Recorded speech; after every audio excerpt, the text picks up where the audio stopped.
দেশে যে সংবিধান আছে সেই মোতাবেকই নির্বাচন হওয়া দরকার বলে মন্তব্য করেছেন বিএনপি চেয়ারপারসনের উপদেষ্টা জয়নুল আবদিন ফারুক।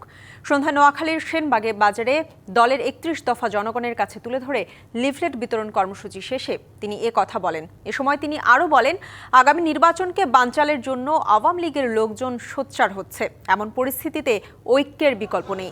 হাসিনা বিরোধী আন্দোলনের মাধ্যমে যারা গণতন্ত্র পুনরুদ্ধারের পথ সুগম করেছেন, তারা পিআর পদ্ধতি মার্কা না পেলে নির্বাচন বানচাল করা হবে বলে কি আরেকটি ফ্যাসিস্টের জন্ম দিতে চাচ্ছেন? এমন প্রশ্ন রাখেন Zainul Abedin Faruk.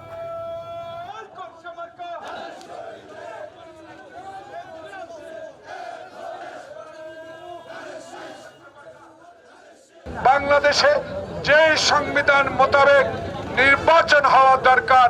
Mona Lisa heavy flow 15 piece প্যাকেটের সাথে 8 পিসের একটি প্যাকেট একদম ফ্রি। সেই নির্বাচনে এদেশে অনুষ্ঠিত হবে। শেখ হাসিনার প্রেতাত্মারা এখনো সারা বাংলাদেশে আবার গুপ্ত মিছিল শুরু করেছে, আবার তাদেরকে সজাগ করে তুলছে আগামী ফেব্রুয়ারির নির্বাচনকে বানচাল করার জন্য।